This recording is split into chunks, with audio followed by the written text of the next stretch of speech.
Matin, j'étais sur les réseaux sociaux et je lis quelque part que l'argent ne fait pas le bonheur. Attends, on parle de combien là? On parle de quelle somme? Parce qu'on dirait que j'ai manqué un épisode là. En fait, tous ceux qui pensent comme ça, ce que je souhaite vous dire ce matin, donnez-moi tout votre argent. Tout ce qui se trouve sur votre compte et on verra si juste après vous avez la même humeur. C'est de l'argent, vous parlez comme ça? Quand je parle d'argent, je ne parle pas de l'argent gagné de façon malhonnête ou bien par des pratiques obscènes. Je parle de l'argent de ta sueur, l'argent de tes efforts, l'argent de ton courage. Est-ce qu'il y a plus grand bonheur que ça? Le goût de ça, mais tu peux pas.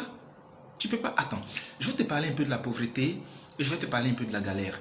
Je cherche les mots pour pouvoir expliquer aux gens de ton acabit. Parce qu'entre nous riches, on se comprend. Tu vois déjà. En fait, quand tu as l'argent, même ton vocabulaire change. C'est les non-obstants, c'est les quoique, c'est les gens disent qu'on vient pas. Surtout, gens disent qu'on vient pas. De nouveaux riches. Quand tu lui donnes conseil sur l'affaire, des gens disent qu'on vient pas. Tu fais même pas d'effort, les mots sortent comme ça. Imagine une situation où, mon cher, tu es en galère. C'est chaud sur toi, une vraie galère, une vraie gadoue. Et puis tu es assis tranquillement, entends, il y a un ancien jeton, toi mais tu as oublié même. Ton cœur m'a quitté, parce que les gens t'ont tellement tourné. Et te voilà assis à la Bible parce qu'il n'y a pas plus grand évangélisateur que la galère. La galère évangélise. Et là tu es assis à la Bible, tu es en train de lire, les gens passent, on dit, hey, le Seigneur l'a touché. Oh, c'est la galère qui l'a touché. Et tu vois, non, tu es assis, hein, Rigobertin, tu es assis comme ça. Et puis dans ça là, plus 454 sur ton téléphone. Tu regardes, le jeton vient de tomber. En fait, il y a un petit sourire vindicatif, il y a un petit sourire méchant, il y a un petit sourire dangereux que tu affiches là.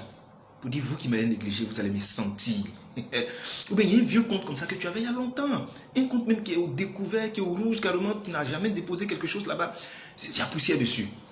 Et quand c'est comme ça, la gestionnaire t'appelle. Bonjour, monsieur Rigobertin. Votre compte vient d'être alimenté. Quand elle donne le nombre de millions comme ça là, il y a une secousse interne au fond de toi. Ce que tu acceptais hier, tu n'acceptes plus. Quand on crie Rigobert, tu dis que non, je ne vous permets pas, c'est Rigo. Tenez-vous-le pour dire merci. Et puis tu passes. L'argent. Il ne faut pas jouer à l'argent.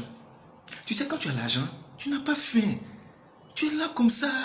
Tu as l'embarras du choix, tu ne sais pas trop ce que tu as mangé. Oh, c'est trop intéressant. Tu as l'embarras. Pendant que les autres se disent, quand j'ai mangé, toi tu te dis, qu'est-ce que j'ai mangé? Qu'est-ce que j'ai envie de manger? Tu commences à faire attention à ta ligne. Tu veux manger diététique. Tu prends de nouvelles habitudes d'une manière. C'est ça que tu peux comprendre. Quand tu as l'argent, une certaine lourdeur en toi. Ce que tu faisais avant avec une simplicité, ça devient difficile, tout est compliqué. Tu te sens lourd. En fait, tu es lourd, il y a une paresse. Tu vois, non? Et puis tu n'aimes pas trop parler. On dirait quelqu'un qui a pris crédit à Orange. Tu parles peu.